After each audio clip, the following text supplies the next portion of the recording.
Saya ingin menyapa dulu sebenarnya teman-teman semua yang sudah ada, tapi kita akan mulai percakapan kita dengan memperkenalkan narasumber kita. Yang pertama, kita punya 3 narasumber. Sebentar dulu ya, saya minta izin untuk melihat teksnya saya. Maafkan teman-teman. Narasumber kita yang pertama adalah Bapak Dr. Insinyur Haji Muchtar Tahir Syarkawi MT ATU.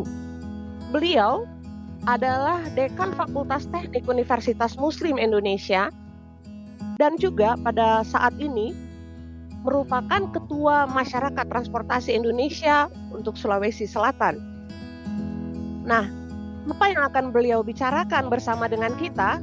Lagi-lagi karena mungkin tidak akan tinggal sampai selesai percakapan kita, tapi yang akan beliau bicarakan adalah mari kita bersama-sama dengan beliau melihat Pak Muchtar. Izinkan saya Pak Tabe, Pak Doktor untuk memanggil Bapak Pak Muchtar saja, Tabe. Lalu yang akan beliau bicarakan adalah bagaimana peran multi-stakeholder forum.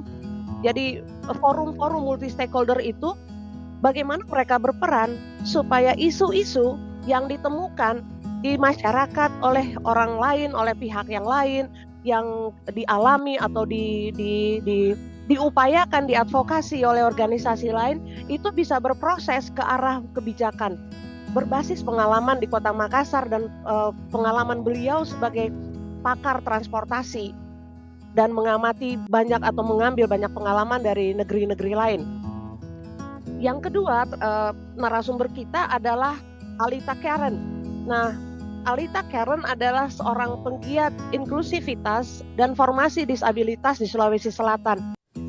Yang soal penggiat inklusivitas itu toh kayaknya belum pernah ada. Saya gitu yang kasih karena dia disabilitas iya, kekerasan terhadap perempuan iya. Jadi saya kayaknya itu kelompok rentan itu kalau dikerjakan kayaknya begitu. Misalnya sekarang kita kasih nama penggiat inklusivitas. Nah, di sini akan bicara tentang pengalaman dan juga kayak kerja-kerja yang telah diupayakan sekalipun kerja ini belum selesai. Bagaimana kerja-kerja ini diupayakan menemukan pengalaman kelompok atau menemukan pengalaman kelompok disabilitas, kemudian membangun dari pengalaman-pengalaman itu membangun kebijakan yang berdasarkan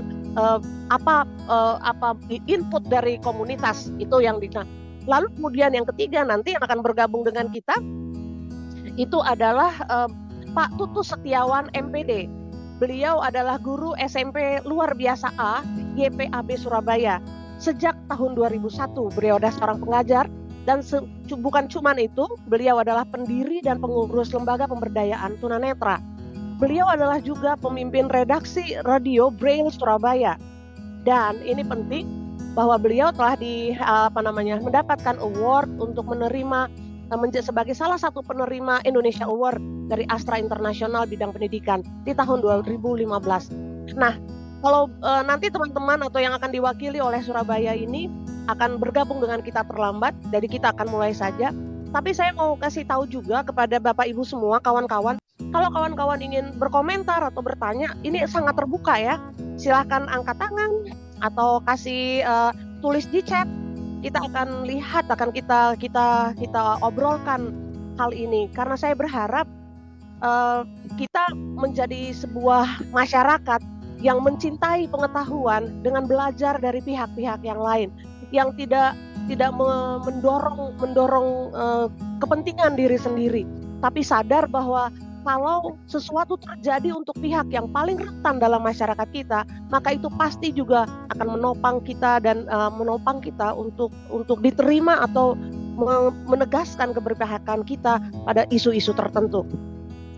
Saya langsung saja kepada Pak Muchtar, Tabe, Bapak, silahkan Pak, Bapak punya slide, silahkan. Jadi kita akan pakai sekitar setiap narasumber, saya akan ingatkan sebelum saya undang untuk bicara, Bapak punya waktu paling tidak antara 10 sampai 12 menit. Dalam kesempatan itu Bapak bisa berhenti. Ini karena 10 sampai 10 menit pertama ini adalah pemantik diskusi kita. Saya persilahkan Pak Tabe, Pak Muchtar. Ya, terima kasih Ibu Luna. Bismillahirrahmanirrahim. Assalamualaikum warahmatullahi wabarakatuh. Waalaikumsalam. Waalaikumsalam warahmatullahi Selamat wabarakatuh. sore, salam sejahtera buat kita semua yang hadir pada kesempatan sore hari ini.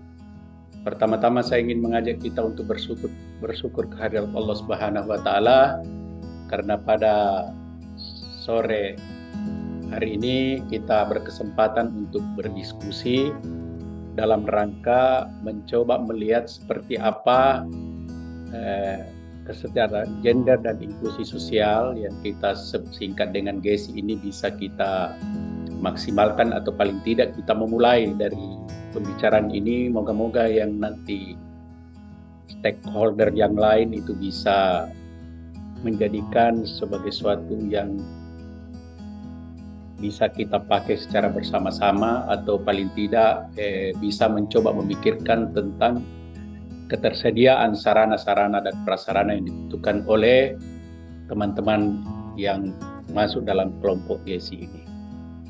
Selawat dan taslim kita kirimkan kepada junjungan Nabi besar Muhammad SAW yang telah memberikan kesempatan, memberikan pencerahan, memberikan ilmu pengetahuan kepada kita semua.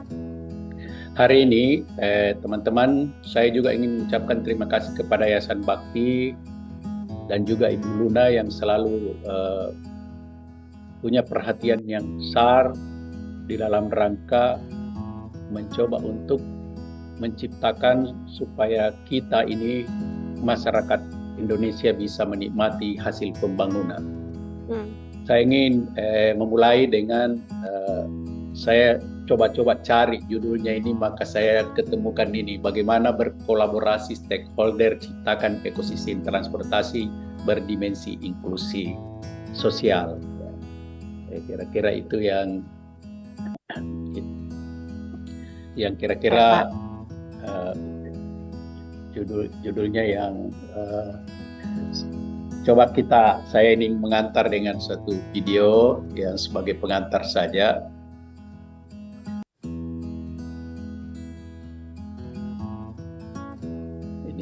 Singkat sekali karena waktunya tidak banyak.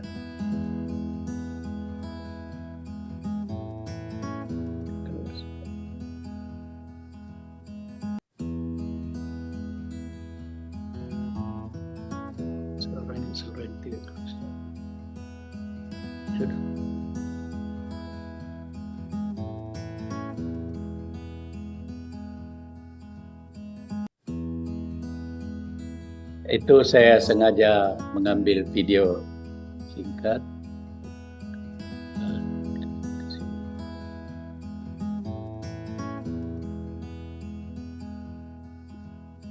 Ya. Saya ingin memulai penyampaian ini dengan menyampaikan suatu pantun. Mudah-mudahan pantun ini bisa membuat kita lebih hati-hati lagi. Kenapa rawa digerus gelombang? Pak Tabe dulu Tabe. Kita pakai cakep gitu dong Pak. Jadi nanti Bapak bilang terus kami nanti yang teman-teman yang lain pakai buka mic dong. Jadi pas kalau Pak Muhtar bilang sampai di pelan-pelan nanti membaca pantunnya kita bilang cakep. Pokoknya seperti kita diskusi benar. Silakan. Saya ingin ada dua pantun ini. Kenapa rawa digerus gelombang? Cakep. Bakal terhanyut hilang pelan-pelan. Berapa nyawa harus melayang karena ngebut di ugal-ugalan. Wah, cakep juga nih. Oke. Yang kedua, jalan-jalan ke Pantai Losari. Cakep. Lihat cowok keren makan pisang epe. Cakep. Berhati-hatilah kalian di jalan. Keselamatan di jalan jauh lebih penting. Cakep. Oke, yang lain mute. Cari apa yang kira-kira terkait. Kolaborasi stakeholder ini saya harapkan itu bertujuan untuk menciptakan ekosistem transportasi yang menjamin keselamatan, keamanan, dan kenyamanan.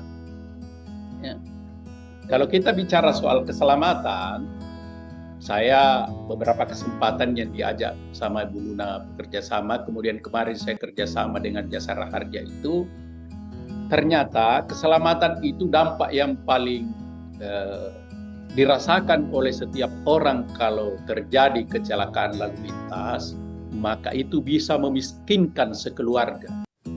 Bisa dibayangkan kalau orang melaksanakan kegiatan transportasi lalu celaka, lalu terjadi misalnya hal-hal yang tidak diinginkan, karena kecelakaan ini kan tidak pernah orang impikan, atau tidak ada orang yang mau celaka, tetapi kenyataannya celaka itu banyak. Bahkan di dalam catatan saya itu termasuk pembunuh nomor 1 di dunia.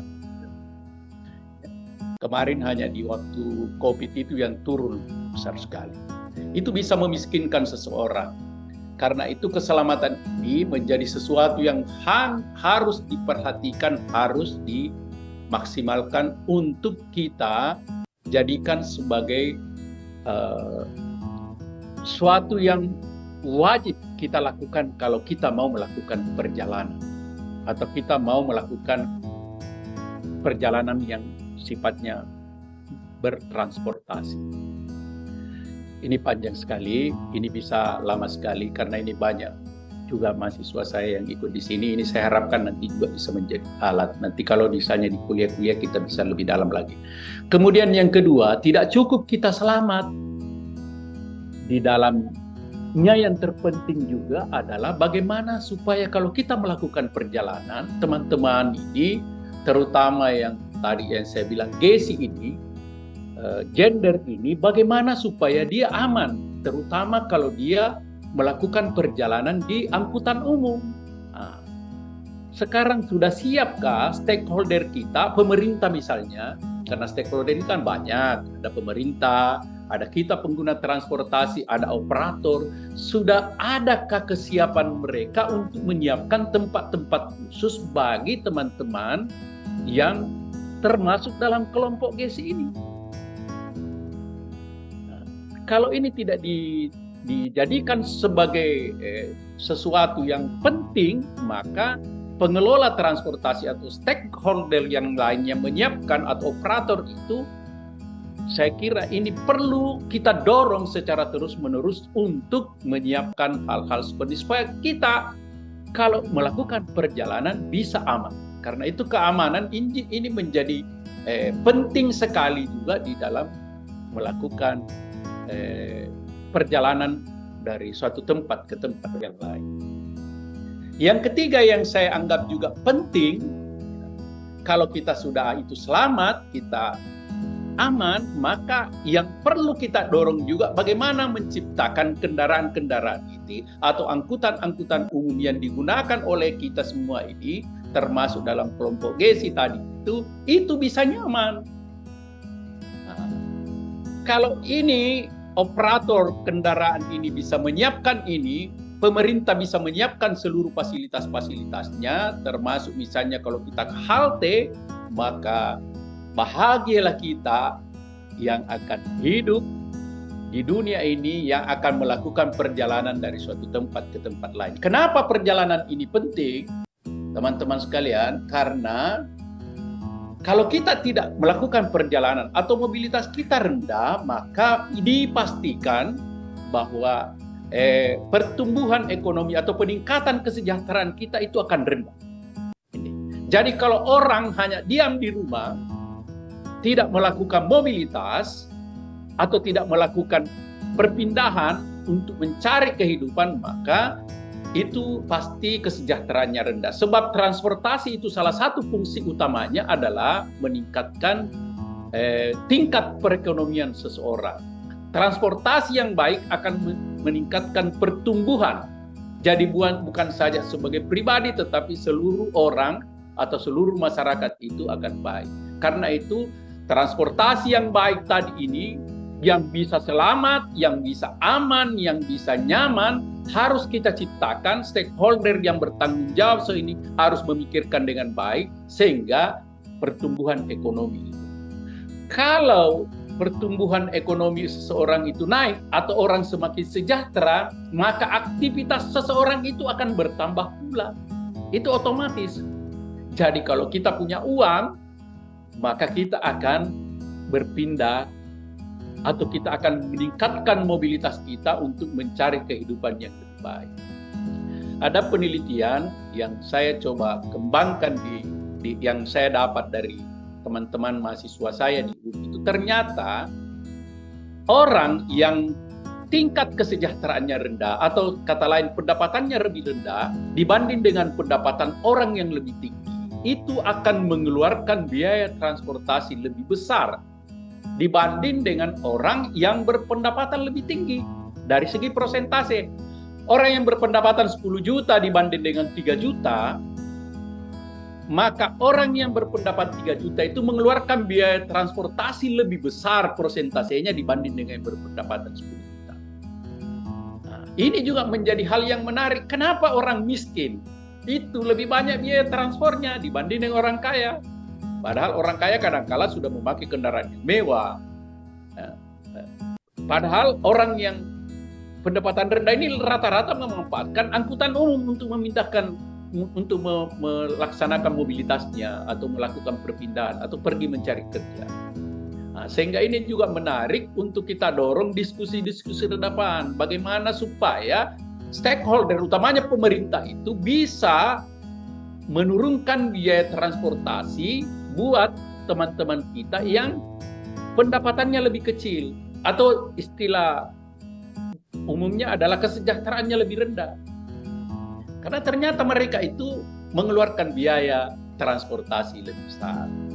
Kira-kira karena itu teman-teman, kalau tadi aktivitas bertambah ini, maka kebutuhan seseorang juga itu akan meningkat. Tidak apa-apa, barangkali sedikit ini bulan tambah-tambah baru sedikit sekali baru pengantar. Waktunya sudah habis. Silakan Pak, nggak apa-apa, silakan Pak. Sehingga kebutuhan itu meningkat. Karena itu diperlukan mobilitas tinggi. Apakah nanti itu penumpang tadi itu teman-teman GSI atau yang lain-lain ini itu akan bertambah banyak.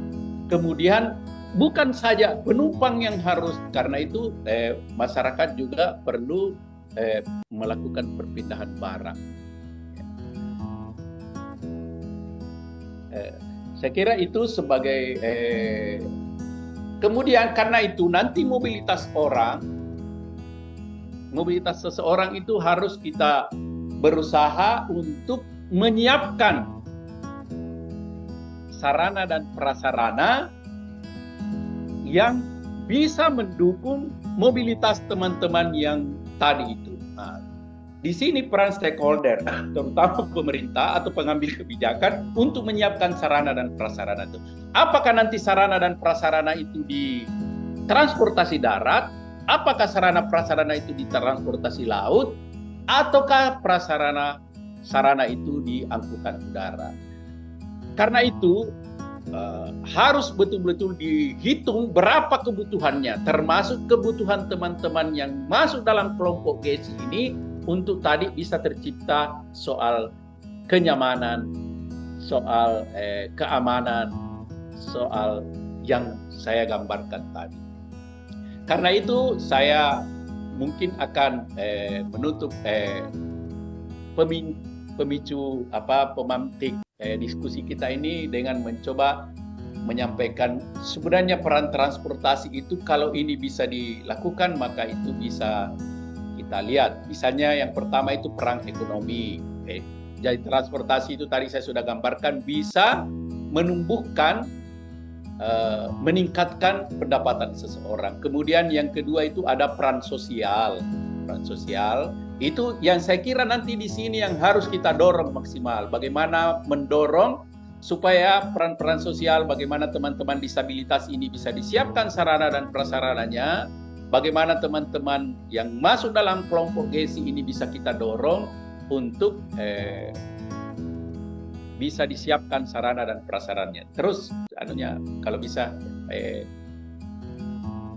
ada peran politik, ada peran lingkungan. Nanti teman-teman kalau bisa ini saya sengaja buat banyak bisa dibaca. Kemudian ada pengembangan wilayah, ada peran hukum, dan yang 7 adalah pengembangan geografi. Terus Pak, nah ini kira-kira kalau kita lihat itu di mana fungsi transportasi, ada bahan baku, ada pemasaran bahan baku, ada bahan baku. Ini semua yang kuning-kuning ini di sini letak-letak kunci-kunci transportasi sampai kepada konsumen, sampai kita. Ya terus.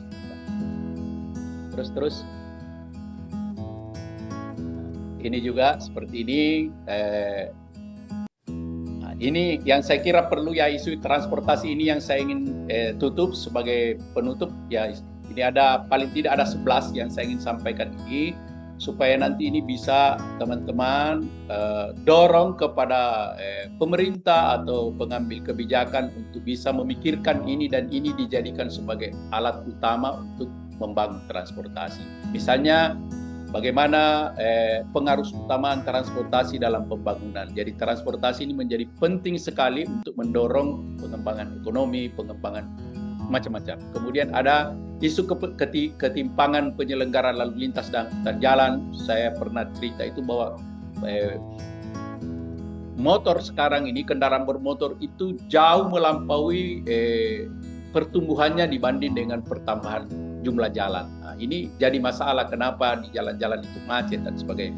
Kemudian isu keselamatan transportasi ini penting. Sekarang ini di tahun ini ada sekitar 22.000 lebih orang meninggal karena kecelakaan. Ini saya sebut di sini sebagai darurat keselamatan transportasi.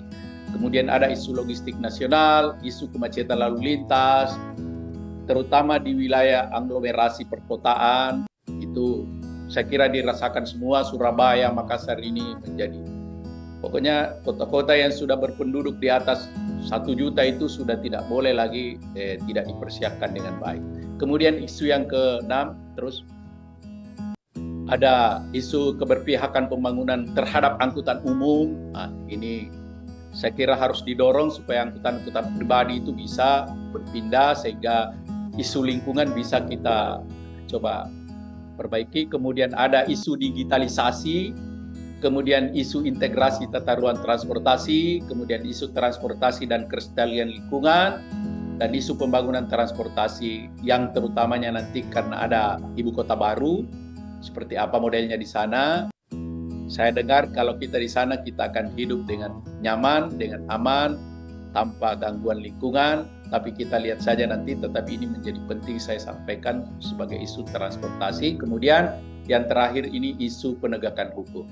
Sebenarnya juga ada di sini, yang satu saya mungkin tambahkan lagi, yang ke-12 adalah isu tentang parkir. Karena di kota-kota aglomerasi itu juga termasuk masalah.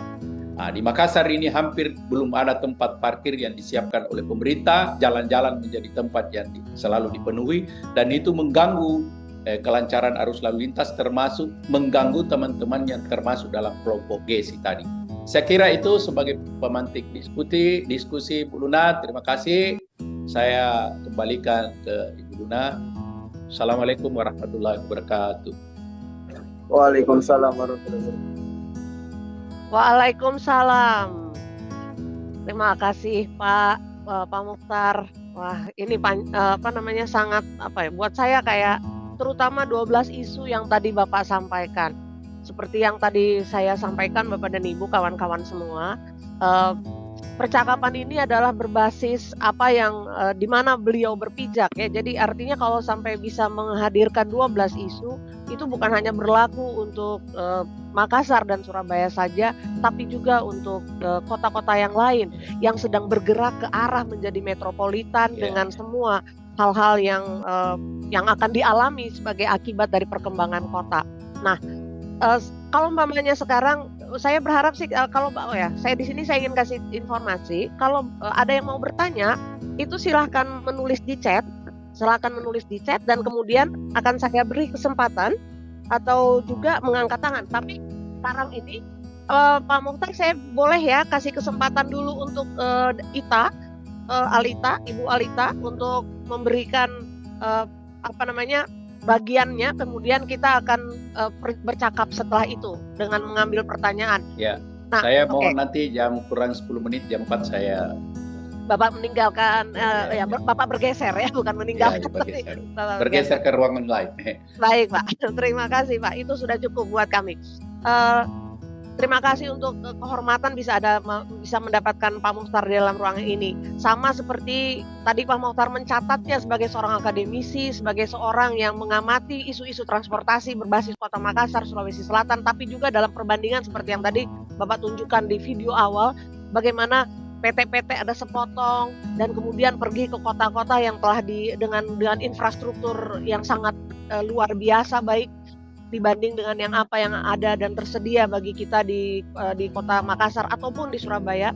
Nah, kita akan mendengarkan apa yang dikerjakan oleh seorang pegiat ada di tengah masyarakat, ada bersama-sama dengan teman-teman disabilitas, tapi juga mungkin bukan hanya dimensi disabilitas yang akan dibahas, tapi juga bagaimana perempuan, anak itu juga merupakan seperti yang tadi Pak Muchtar katakan, ada isu transportasi dan itu terkait keamanan misalnya. Jadi bagaimana pengalaman kita, pembelajaran yang bisa kita lihat waktu isu tentang transportasi ini ada digeser oleh seorang aktivis gitu.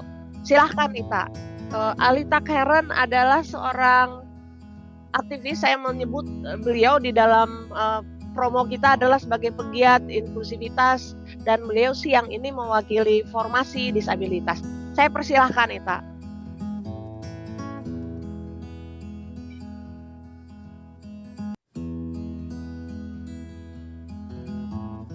Terima kasih. Apakah suaraku cukup jelas? Oke banget. Jelas. Terdengar jelas. Ya. Terima kasih. Selamat siang Pak Muchtar. Terima kasih untuk pencerahan yang luar biasa. Selamat siang semua teman-teman yang sudah boleh hadir di ruangan Zoom. Dengan sangat menyesal saya minta maaf. Saya tidak bisa membuka video saya. Dari tadi itu sudah aku coba. Begitu buka video dan mulai bicara, langsung kemudian lost jaringan.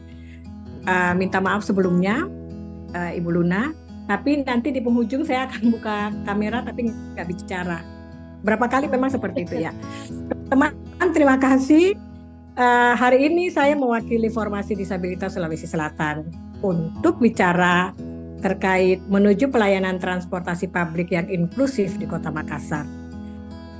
Kenapa kemudian kami merasa penting untuk terus berbicara soal inklusivitas gitu ya?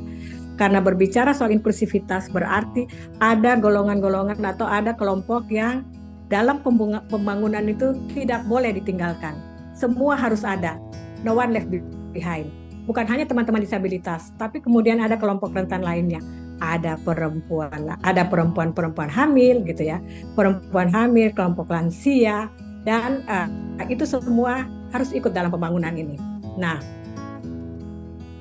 formasi disabilitas sendiri adalah bukan hanya sekedar formasi gitu ya. Formasi ini ada sebuah akronim dari Forum Masyarakat Sipil Pemantau untuk Indonesia Inklusif Disabilitas. Ini. Jadi formasi ini sudah digodok dari 2 tahun yang lalu. Tepatnya dideklarasikan itu di 7 Mei 2021 sebagai bentuk kontribusi masyarakat sipil untuk upaya pemenuhan hak penyandang disabilitas yang ada di Indonesia. Gitu ya.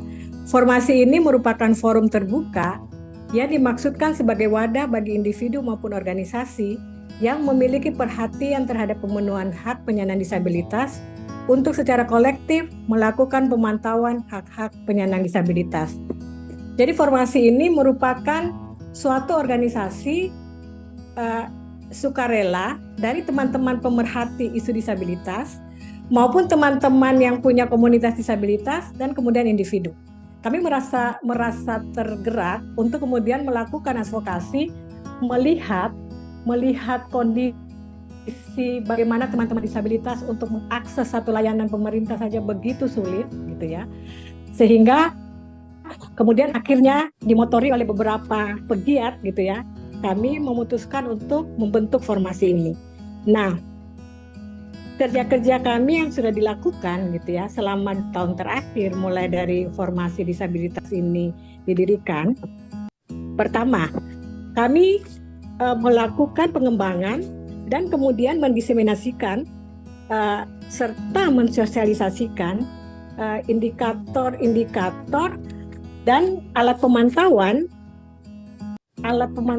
untuk melakukan pemenuhan hak-hak teman-teman disabilitas. Itu satu. Kemudian seterusnya kami melakukan penguatan kapasitas gitu ya. Baik diminta maupun tidak diminta.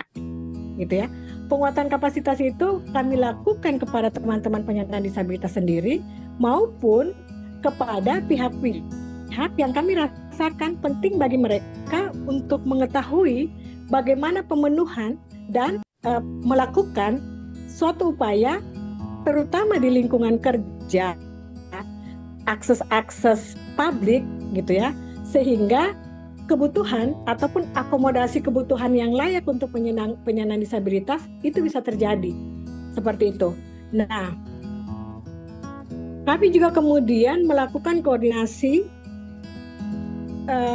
untuk memantau bagaimana kemudian hak-hak teman disabilitas ini bisa terpenuhi dan kemudian mensinergikan semua proses dan hasil ini kepada pemerintah atau lembaga-lembaga terkait. Itu ya. Setelah itu yang paling penting adalah kami kemudian melakukan advokasi. Advokasi ini bisa di segala hal. Bisa di segala lini dan dilakukan oleh siapa saja. Salah satu contoh adalah kemarin advokasi yang dilakukan oleh teman-teman Yayasan Pemerhati Masalah Perempuan dan teman-teman yang bergerak di isu disabilitas. Koalisi Masyarakat Sipil yang peduli terhadap disabilitas. Kami menamakan itu koalisi karena terkait dengan layanan kesehatan.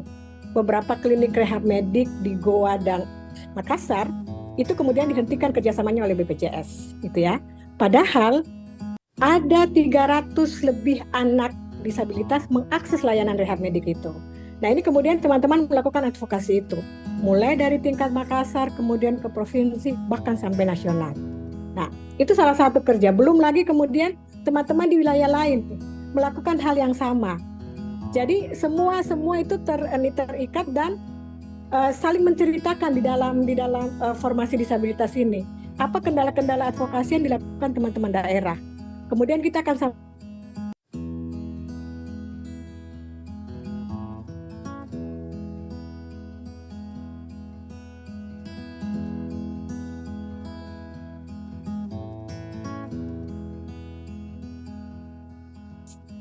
kemudian kita akan masuk karena kali ini kita bicara moda transportasi gitu ya. Saya akan coba berbicara terkait apa sih tindakan kolaboratif dan komprehensif yang bisa dilakukan baik oleh teman-teman penyandang disabilitas maupun penyedia layanan untuk kemudian menghubungkan. Pada saat bicara inklusivitas, sekali lagi saya ingatkan, kita tidak lagi bicara hanya disabilitas ya. Ada perempuan hamil, ada lansia yang seharusnya seperti kata Pak Muhtar tadi, kita sudah seharusnya merasa nyaman pada saat kita mengakses transportasi publik, gitu ya. Nah, kemudian apa yang harus dilakukan? 1, analisis kebijakan yang inklusif. Pembuat kebijakan harus mengenali hubungan antara transportasi dan inisiatif kebijakan penting lainnya. Apa yang kemudian teman-teman formasi lakukan? Teman-teman formasi bersama kemudian di Sulsel ya, teman-teman formasi kemudian menjadi salah satu bagian penting pada saat Bapeda menyusun RAD disabilitas. Gitu ya. Teman-teman formasi ikut terlibat di dalamnya. Sehingga terkait soal transportasi, kan banyak ini isu, semua OPD. Tapi kali ini saya hanya akan berbicara terkait isu transportasi. Nah, bersama dengan teman-teman Dinas Perhubungan, formasi kemudian memberikan usulan, gitu ya. Tidak secara tegas, tapi di dalam forum, teman-teman formasi kemudian mengusulkan, gitu ya, ada kebijakan terkait kebijakan ketiga ya, sasaran program ketiga waktu itu, yaitu penyediaan layanan transportasi publik yang mudah diakses dan ramah disabilitas. Nah, strategi yang kemudian teman-teman usulkan, yang kemudian disambut oleh teman-teman Dinas Perhubungan, sehingga mereka memasukkan itu dalam RAD, gitu ya, adalah menyediakan sarana dan prasarana serta layanan transportasi publik yang nyaman, ramah, dan kemudian mudah diakses, gitu ya. Capaian-capaian yang ingin dihadapi adalah satu, tersedianya kebijakan dan SOP layanan transportasi publik yang mudah diakses dan ramah. Itu satu ya, capaian pertama. Kemudian yang kedua, layanan transportasi yang responsif dan sensitif terhadap kebutuhan teman-teman penyandang disabilitas. Kalaupun kemudian kita berbicara kelompok lainnya, ya itu berarti ada ibu hamil dan kemudian ada juga lansia di dalamnya. Itu ya. Kemudian yang kedua, teman-teman juga mengusulkan untuk mengadakan pelatihan tentang standar layanan yang responsif dan sensitif terhadap kebutuhan penyandang disabilitas bagi petugas layanan transportasi. Entah itu di darat, entah itu di laut, maupun entah itu di udara. Jadi teman-teman disabilitas itu kemudian mereka punya akomodasi yang layak. Kami biasa menyebutkan akomodasi yang layak untuk teman-teman penyandang disabilitas dan mudah diakses. Itu ya. Kemudian yang kedua adalah fasilitas dan ruang inklusif serta mudah diakses. Ini yang sudah dijelaskan secara panjang lebar tadi oleh Pak Mukhtar, jadi saya tidak perlu mengulanginya lagi. Dan yang terakhir, angkutan umum yang inklusif. Penyandang disabilitas, kalau kemudian saya bisa tambahkan kelompok rentan lainnya, atau GETSI seperti yang dikatakan Pak Mukhtar, berhak mendapatkan akses fasilitas yang memungkinkan mereka berpergian dengan mudah, termasuk informasi jadwal hingga ruang khusus yang aman. Kan kita sudah tahu sama-sama bagaimana susahnya teman-teman disabilitas mengakses. Nggak usah kalau kita mau ke pulau misalkan, jangan dulu ke pulau, bicara dulu untuk transportasi yang ada di Makassar. PT-PT seperti yang dijelaskan oleh Pak Mukhtar tadi. Saya rugi tidak melihat gambar yang tadi ya, tapi saya bisa membayangkan seperti apa pada saat misalkan teman-teman netra harus mengakses itu. Belum lagi teman-teman yang memakai kursi roda, otomatis kita sudah lempar jauh-jauh untuk mereka mengakses PT-PT. Belum lagi transportasi sekarang, teman bus. Bagaimana sangat-sangat susah teman-teman untuk bisa mengakses itu. Nah, terkait itu ya. Next. Saya bisa minta slide berikutnya, Kakak ya. Nah, ini yang kami maksudkan. Inklusivitas teman bus sebagai moda transportasi. Gitu ya. Harusnya ini idealnya ya, kita bicara soal ideal ini. Pada saat ini moda transportasi itu berbicara soal inklusivitas, saat ini teman bus saya hanya ingin menyasar teman bus ya, karena PT-PT saya sudah jauhkan, gitu ya. Teman bus saat ini yang dirasakan paling nyaman, paling mudah untuk menghubungkan antara Makassar ke Goa maupun Makassar ke Maros, gitu ya. Pengalaman kami beberapa waktu naik teman bus, sudah ada di teman bus itu sudah punya kursi prioritas gitu ya, untuk penyandang disabilitas, untuk ibu hamil dan untuk lansia. Tapi sayangnya untuk penyandang disabilitas beberapa teman-teman misalkan yang pakai kursi roda, mereka nggak bisa akses ini. Pertama, mereka nggak punya landasan untuk naik ke atas bus. Kemudian yang kedua, jangankan naik ke atas bus dulu ya, proses untuk ke terminal aja agak susah. Apalagi saat ini belum ada terminal-terminal khusus untuk teman bus. Biasanya ada di perhentian-perhentian tertentu di pinggir-pinggir jalan. Dan ini sangat-sangat tidak responsif baik untuk teman-teman disabilitas sendiri maupun kelompok rentan lainnya. Itu ya. Gap yang besar antara lantai halte atau jalan dengan lantai tangga bus. Gapnya besar sekali untuk teman-teman yang memakai kursi roda, otomatis nggak bisa naik. Kemudian teman-teman yang memakai tongkat pasti akan agak kesulitan pada saat mereka mau menjejakkan kakinya ke tangga pertama itu bus. Belum lagi kemudian teman-teman tuli netra lainnya. Nah, agak kesulitan mereka untuk bisa mengakses kalau tidak punya pendamping.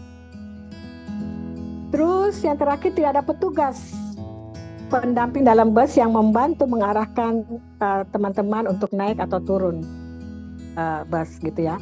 Jadi kan pemandu di mana turun, di mana berhenti, itu kan ini otomatis yang dikeluarkan oleh suara dari dalam bus. Tidak ada kemudian petugas yang membantu teman-teman penyandang disabilitas kalau mereka naik, mengarahkan mereka, bertanya kemana, mereka akan turun di mana, itu tidak ada.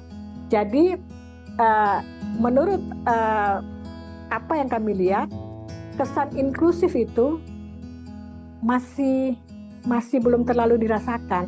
Sekalipun kita bisa melihat ada nilai atau ada upaya baik dari pemerintah untuk mulai melakukan kerja-kerja inklusif ini.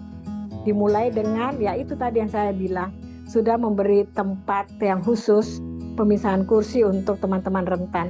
Tapi kan tidak hanya sebatas itu. Masih panjang langkah yang harus dilakukan supaya isu inklusivitas, isu inklusi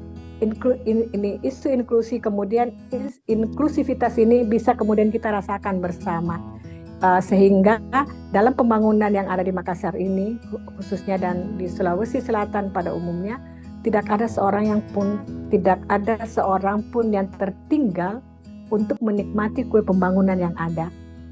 Itu mungkin sedikit dari saya. Terima kasih Usiluna, saya kembalikan. Terima kasih Ita.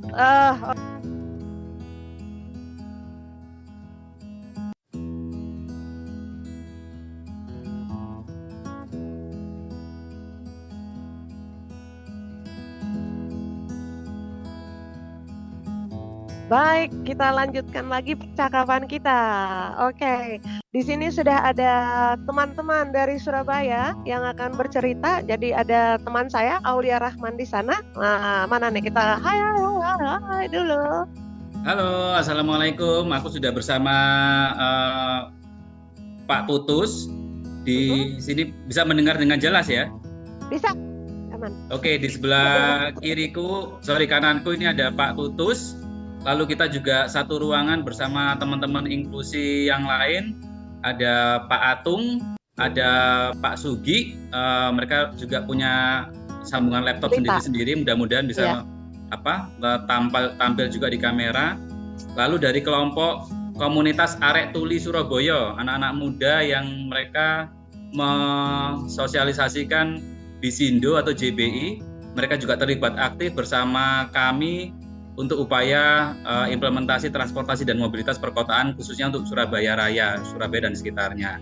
Jadi sudah hadir sekitar 6 orang dari kelompok-kelompok inklusi. Di sini mereka juga membawa serta juru bicara isyarat.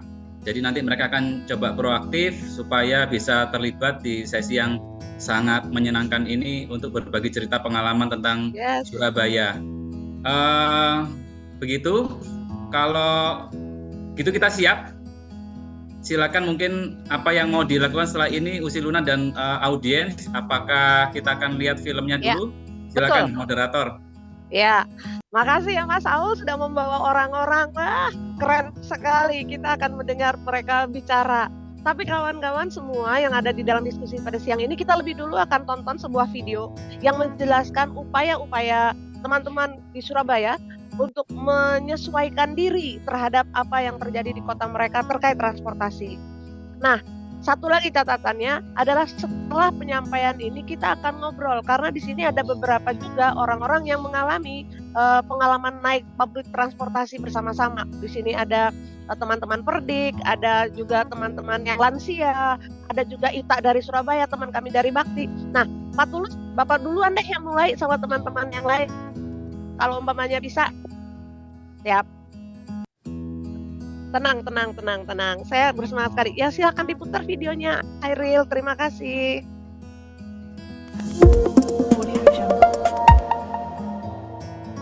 Halo sahabat RBS, kembali bersama Tutus Setiawan dalam acara Sorot.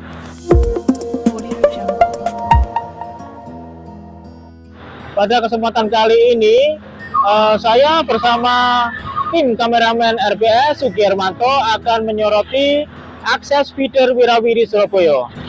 Ya, sahabat RBS, pada awal bulan Maret 2023, pemerintah Kota Surabaya meresmikan salah satu transportasi publik, yaitu feeder Wirawiri Surabaya.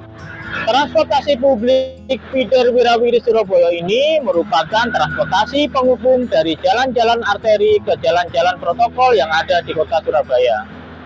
Lalu bagaimanakah dengan aksesibilitas transportasi ini terhadap penyandang disabilitas khususnya tunanetra? Mari simak perjalanan kami.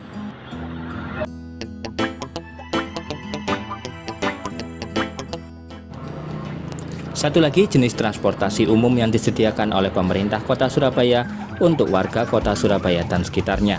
Transportasi ini disebut dengan Wirawiri Surabaya. Dengan transportasi ini diharapkan mampu mengubah perilaku masyarakat dari sebelumnya biasa menggunakan angkutan pribadi menjadi beralih menggunakan angkutan umum. Salah satu kelompok masyarakat yang sangat terbantu dengan adanya fasilitas angkutan umum adalah penyandang disabilitas tunanetra. Hal tersebut disebabkan karena penyandang disabilitas tunanetra tidak mandiri dalam menggunakan angkutan pribadi.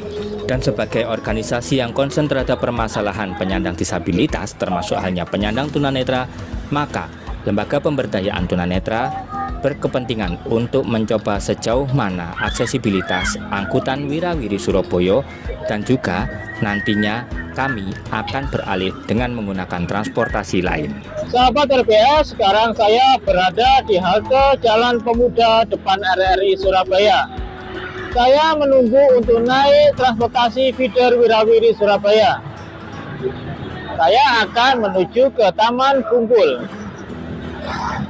Berdasarkan informasi bahwa pemerintah Kota Surabaya telah menyediakan aplikasi yang dapat melacak posisi dan juga rute-rute di mana Wirawiri Surabaya yang dikemas dalam sebuah aplikasi Kubis yang bisa didownload di Play Store. Dan kali ini sebagai penyandang tunanetra, kami akan mencoba mengakses aplikasi Kubis dengan menggunakan pembaca layar.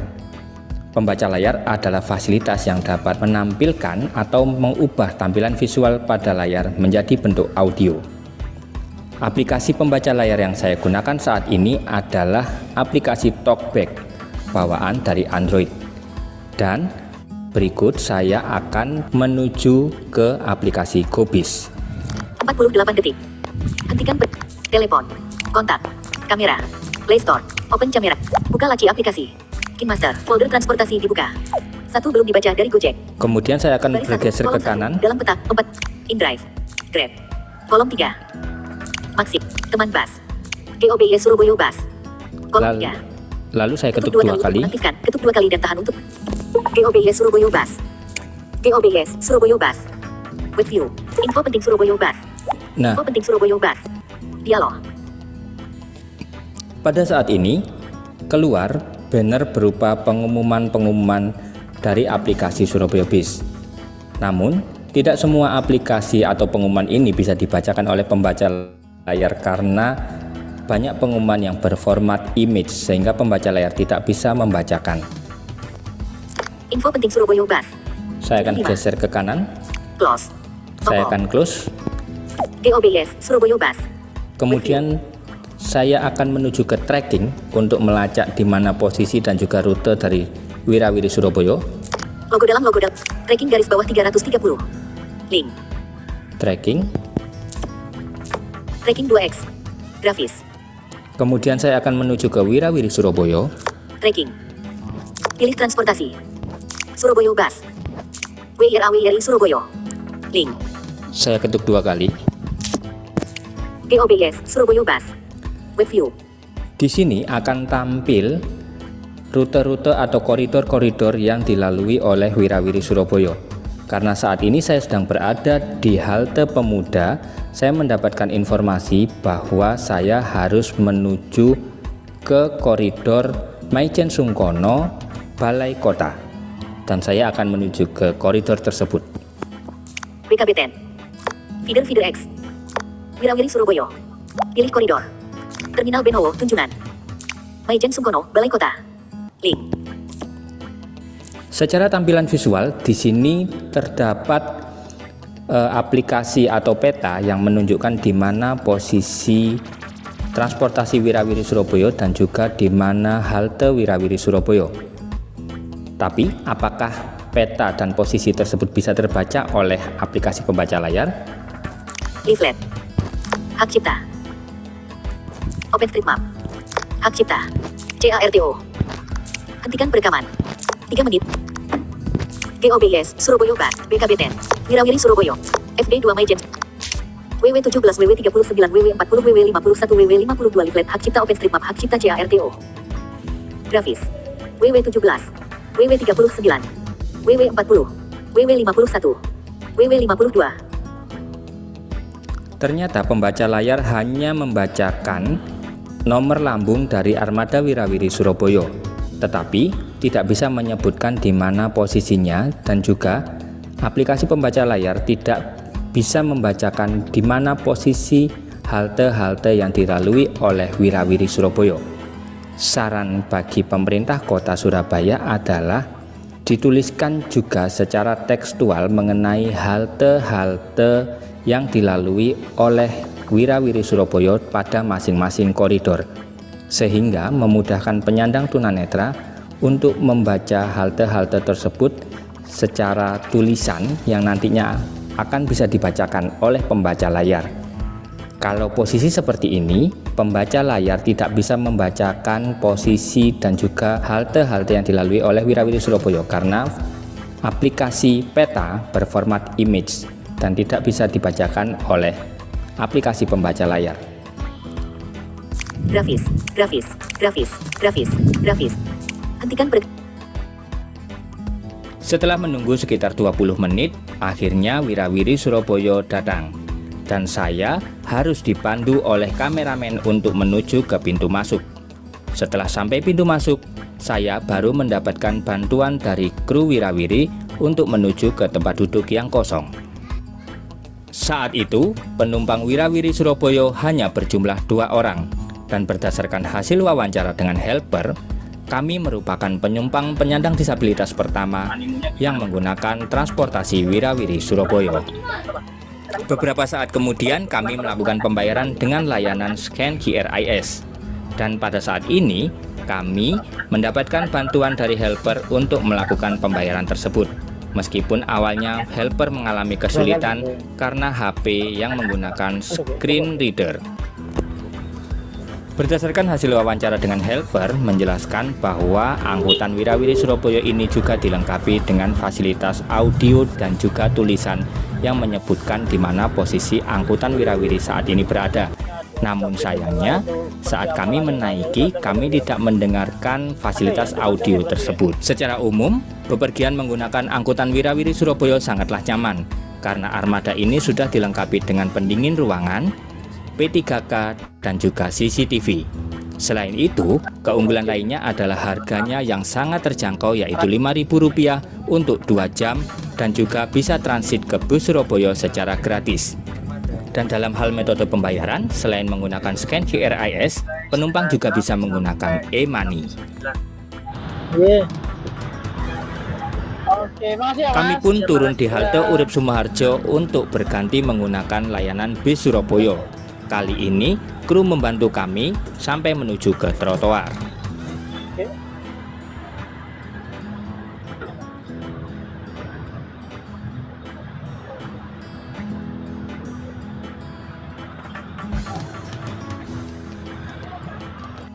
Sahabat RPS, untuk menuju ke Taman Bungkul, ketika naik feeder Wirawiri, kami berhenti di halte Urip Sumoharjo. Dan untuk itu, kami akan transit menggunakan bis Surabaya. Jadi transportasi feeder Wirawiri Surabaya ini terhubung langsung ke bis Surabaya, dan selama 2 jam, tiket yang kita gunakan tetap berlaku. Yuk kita pindah ke bis Surabaya selanjutnya. Kawan-kawan, Di halte Urip Sumoharjo, kami pun menunggu bis Surabaya selama 5 menit. Saat bis datang, kami pun harus berdesak-desakan dengan penumpang lain. Dan saat di dalam, kami dibantu oleh kru bis untuk bisa menempati tempat duduk penyandang disabilitas dan juga lansia.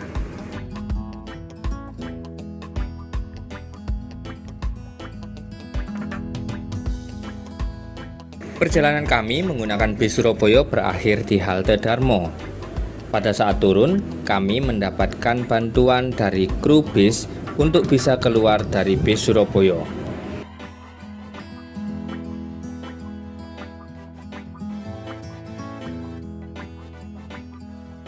Sahabat RPS, saya sudah turun dari bis Surabaya dan sekarang berada di halte Darmo.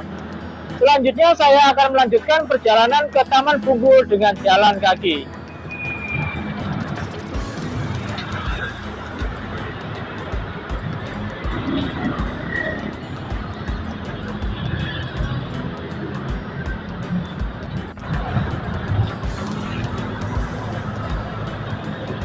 banyak kendaraan parkir di sini ternyata. Dan parkir kendaraan yang menyita trotoar merupakan salah satu hambatan yang kami alami ketika kami harus berjalan di trotoar Surabaya.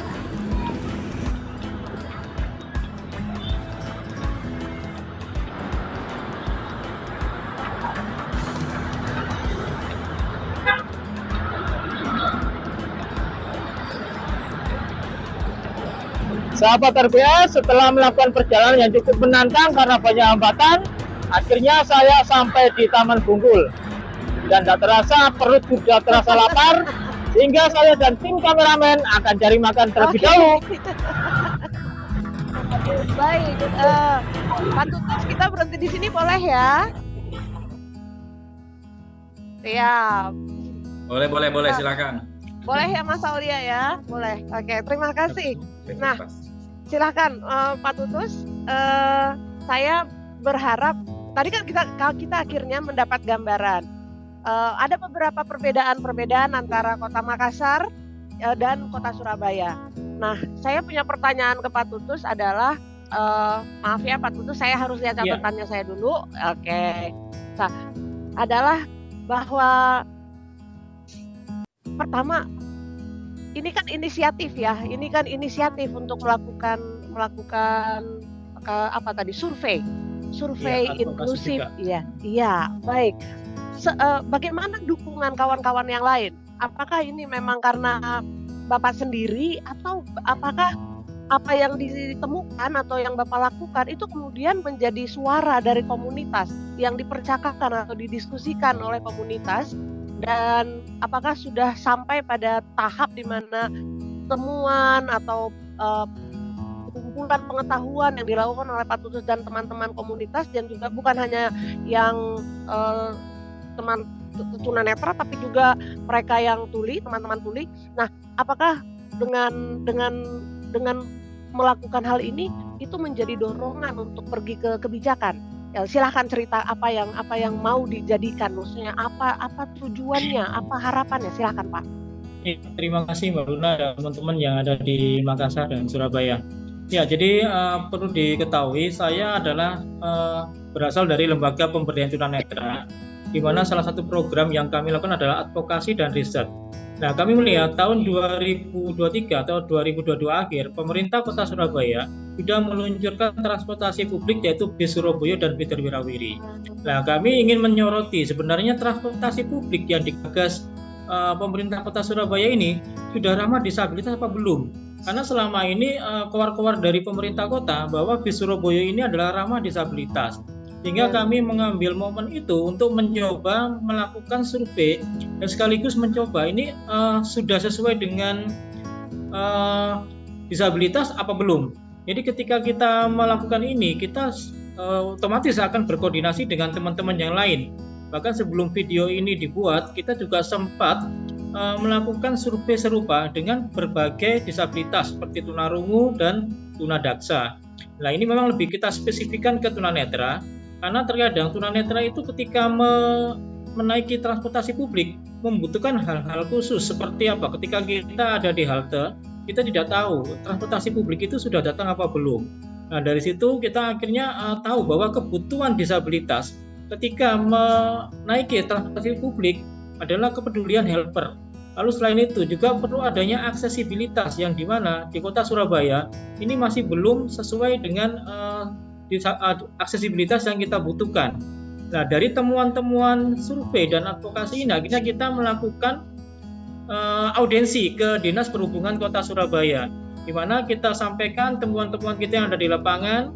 Teman-teman disabilitas itu ada yang berdiri lama untuk menunggu bis, ternyata nggak ada yang helpernya, nggak ada yang turun untuk nyamperin dan dinaikkan. Nah, sehingga kita kemarin sempat menyampaikan bahwa salah satu hak bagi disabilitas adalah mendapatkan konsesi atau potongan ketika kita naik transportasi publik. Yang kemarin kita belum ada potongan, tapi ketika kita ngomong ada undang-undang bahwa konsesi itu adalah hak sebagai penyandang disabilitas, dan ini sangat direspon baik oleh Dinas Perhubungan Kota Surabaya. Setelah kita melakukan audiensi dan seminar dengan Dinas Kota Dishub, maka mereka tidak hanya memberikan konsesi atau potongan, justru malah menggratiskan Dan ini saya rasa baru pertama di Surabaya yang melakukan penggratisan untuk penyandang disabilitas ketika menaiki transportasi publik. Dan tidak hanya itu sebenarnya Mbak Luna ya, ketika kita beraudensi dan ini sangat mendapat respon yang sangat baik dari Dishub, aplikasi GoBis Surabaya yang selama ini tidak aksesibel itu bisa diperbaiki lagi, bisa dibenahi sehingga aplikasi itu akhirnya compatible atau bisa diakses oleh teman-teman disabilitas khususnya netra. Ini adalah langkah positif dari Dinas Perhubungan Kota Surabaya menyikapi hasil temuan dan survei kami.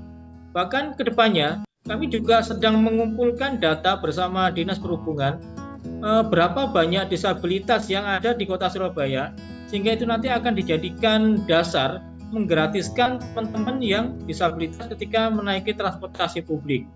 Dan tidak hanya berhenti di situ, ke depan kita juga akan berjejaring dengan beberapa organisasi yang lainnya, dan ini juga didukung oleh YUKIPEK. Kita akan membuat SOP terkait dengan transportasi publik yang ada di Kota Surabaya.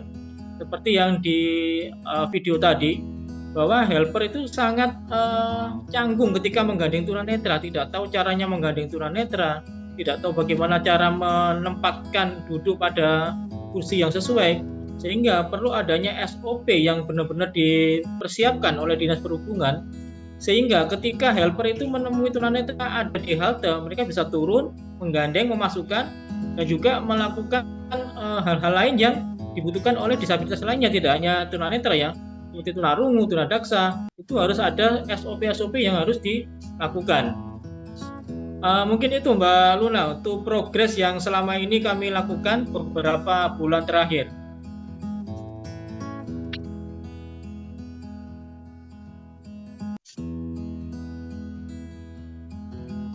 Unmute, tolong di-unmute. Masih mute tuh sih. Maaf, saya terlalu bersemangat ini sampai sudah ngomong aja saya. Makasih Mas Tulus sudah memberi peta tentang apa yang ada di Makassar dan apa yang tidak ada di Makassar, apa yang telah berjalan di Surabaya dan apa yang telah berjalan di Makassar juga. Saya tuh ada di sini ada Daeng Malik juga ya. Jadi kita akan melihat pemetaan paling nggak begini. Ada di sini tadi ada Pak Husni, moga-moga Pak Husni masih ada. Jadi kan kita bisa melihat ya teman-teman semua yang ada dalam ruangan ini bahwa ada hal-hal yang sudah dilakukan oleh Surabaya dan tadi yang diuji coba itu wirawiri, jadi feeder. Nah, teman bus di Makassar yang tersedia untuk masyarakat Kota Makassar sebagai transportasi publik itu levelnya ada di provinsi. Nah, di sini ada teman-teman dari BPTD. Jadi kita bisa lihat bahwa di tempat yang sebesar itu aja, di kendaraan yang besar belum ada helper loh. Oke, terus teman-teman tadi itu menarik. Bagaimana kita bisa? Yes. Sorry, ini karena Surabaya cukup lengkap kehadirannya dari kelompok kartu. Mungkin kita persilakan mereka menyampaikan pengalaman mereka juga ya. Kartu sekali lagi adalah komunitas Arek Tuli Surabaya, anak-anak muda yang mereka penyandang disabilitas rungu, yang mereka juga seringkali terlibat dalam upaya-upaya pembangunan transportasi kota dan mobilitas kota yang inklusif. Jadi tadi Pak Tutus menyampaikan aplikasi GoBis itu sudah ada aplikasi pembaca layar dan improve ya. Gitu. Sekarang ada notifikasi juga yang bisa dinikmati oleh teman-teman disabilitas rungu. Tapi selengkapnya biar teman-teman langsung yang menyampaikan karena mereka juga ada di ruangan yang sama ini. Sip, terima kasih. Kalau gitu maaf saya nggak tahu namanya, tapi silahkan. Siapa namanya? Silahkan, saya persilahkan. Kawan-kawan dari Bakti tolong di spotlight. Ya, mereka sudah on. Di situ ada kartu Surabaya. Oke. Boleh di spotlight, Pak Hairil. Ada juga pertanyaan di sini sebenarnya yang nanti mungkin bisa dijawab tentang guiding block yang ada di Surabaya. Ya, halo semuanya. Assalamualaikum warahmatullahi wabarakatuh. Selamat sore. Perkenalkan, nama saya Bunga. Panggilan isyarat saya Bunga seperti ini. Saya dari komunitas Arek Tuli Surabaya atau Kartu Surabaya. Nah, saya mau cerita pengalaman saya. Oke, halo. Terkait transportasi untuk khususnya yang ramah untuk teman-teman tuli. Nah, bagaimana ketika teman-teman tuli melewati atau menggunakan transportasi umum, baik itu bis ataupun transportasi lain yang bagaimana bisa nyaman sama ramah untuk teman-teman tuli. Nah, biasanya yang saya tahu itu akses teks ya, yang bisa kita lihat untuk sekarang posisi di mana itu masih belum ada. Biasanya ketika di halte kita sedang menunggu, kita ternyata perlu waktu yang lebih jauh. Jadi kita harus menggunakan transportasi seperti contohnya transportasi Grab ataupun Gojek seperti itu. Terus yang kedua, ada juga yang aplikasi yang kita gunakan yaitu aplikasi GoBus. Tapi kita sebenarnya bisa menggunakan aplikasi GoBus dan bisa melihat posisi kita sekarang lagi di mana. Tapi ternyata yang saya lihat itu masih kurang untuk bisa terbantu di situ. Contohnya informasi terkait lampu yang kita tidak bisa tahu itu sangat sulit.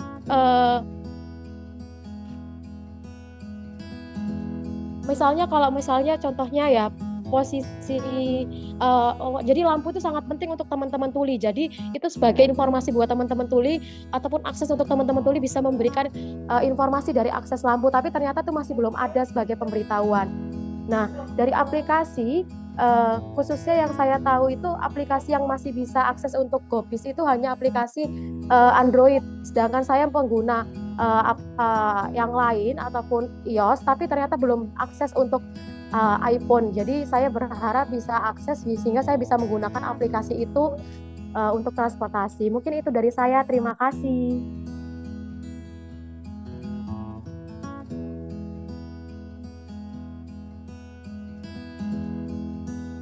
Masih mute si Luna. Sengaja kita mau coba pakai bahasa isyarat, so belajar toh. Jadi makanya. Oke, terima kasih, keren sekali. Jadi informasi kita terima seperti itu. Oke, teman-teman yang lain dari Surabaya yang ragam disabilitasnya yang lain, silahkan berbagi dengan kami.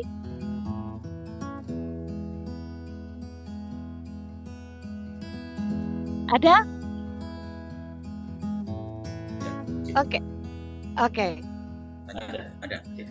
Ya, Pak Atung, silahkan. Iya, oke. Ya, selamat sore, salam kenal. Saya Atung dari Lembaga Pemberdayaan Tunanetra. Memang kami tergabung dalam Lembaga Tunanetra dalam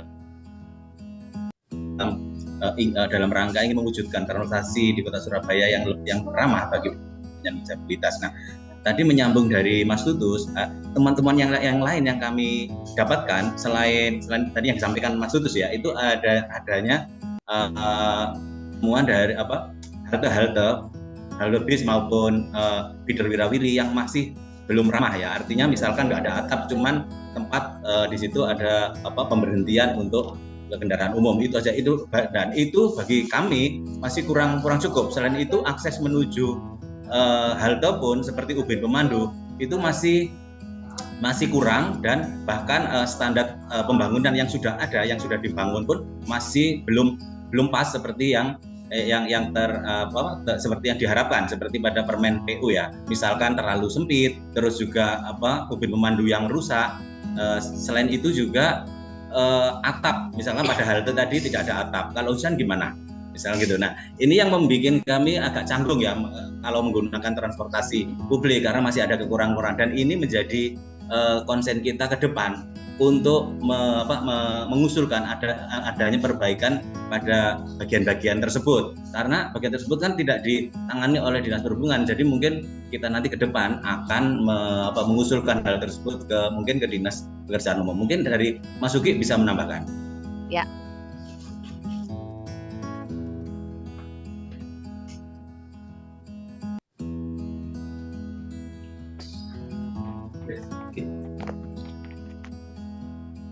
Iya, nambahin Mbak. Menambahkan Mbak. Silahkan Mas, silahkan. Jadi gini, sebenarnya kenapa sih kok kami mengadakan survei? Karena menurut kami disabilitas yang paling sangat berkepentingan terhadap angkutan umum itu adalah tunanetra. Kenapa? Kalau teman-teman, bukan berarti kami meminta privilege, bukan. Tapi kalau teman-teman tunadaksa, dia bisa pakai motor roda 3, dia bisa pakai mobil gitu, mobil secara pribadi. Tapi kalau tunanetra, baik itu low vision, saya low vision ataupun yang total, itu dia sangat tidak mungkin untuk bisa menggunakan angkutan pribadi. Ketika sangat tidak mungkin untuk menggunakan angkutan pribadi, maka kebutuhan untuk transportasi itu jadi sangat-sangat penting. Dan kalau kita ngomong kebutuhan transportasi seperti tadi yang disampaikan oleh narasumber, bahwa penyandang disabilitas itu termasuk orang yang penghasilannya termasuk berpenghasilan rendah. Tetapi untuk pengeluaran transportasi itu sangat tinggi. Kenapa sangat tinggi? Karena selama ini mereka itu harus menggunakan aplikasi online, ojek gitu ya. Sebagai contoh, ketika harus menuju ke tempat kerja misalkan, dengan jarak katakanlah 15 km, sekali jalan itu membutuhkan biaya sekitar 50.000 kurang lebih. Itu sekali jalan. Bagaimana kalau dia pulang pergi? Paling nggak 100.000, kali berapa hari? Kalau katakanlah 100.000 kalau kali 25 hari berarti 2,5 juta. Gajinya berapa? Makanya diperlukan adanya transportasi massal yang terintegrasi dan nyaman. Karena kenapa?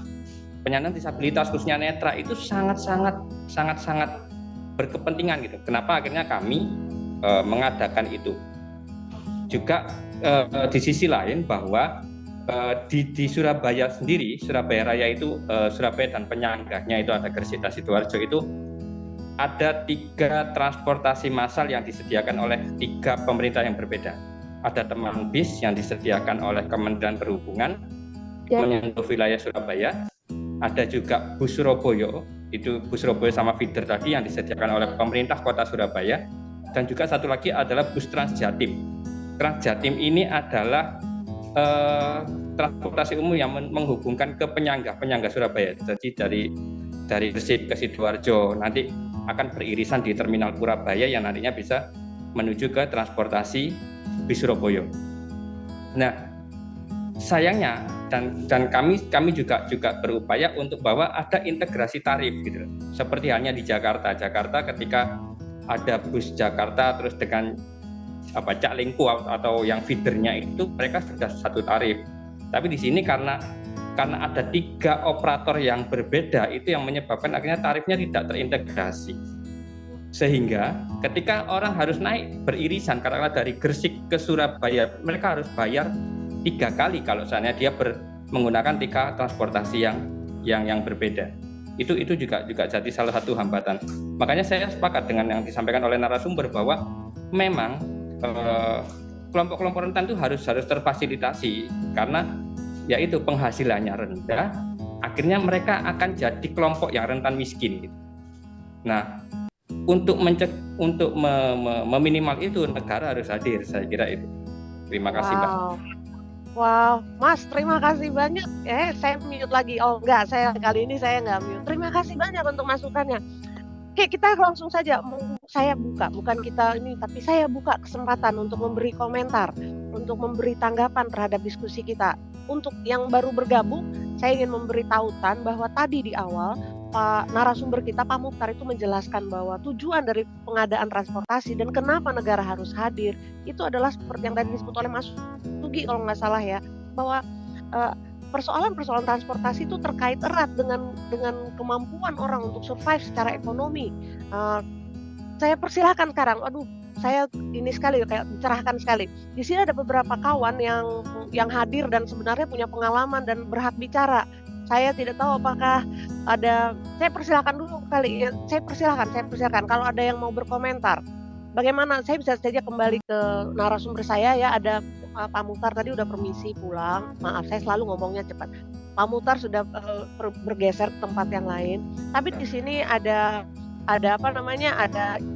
Ita yang menjadi narasumber kedua kita. Nah, kalau yang dikerjakan oleh teman-teman di Surabaya itu seperti itu, apakah ada hal-hal yang bisa kita terjemahkan atau diambil oleh teman-teman di Makassar? Ada Daeng Malika di sini, kalau umpamanya ada, saya bisa kasih kesempatan Daeng Malik kalau mau berkomentar.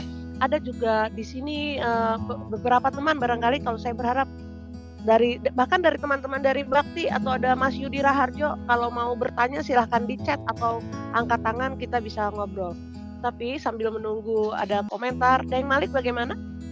Mau Ki berkomentar menanggapi tentang pengalaman tak, dan juga kemudian apa yang bisa diambil sebagai pembelajaran dari Surabaya dan kemudian yang sudah dikerjakan di Makassar, karena setahu saya di Makassar kita sudah ada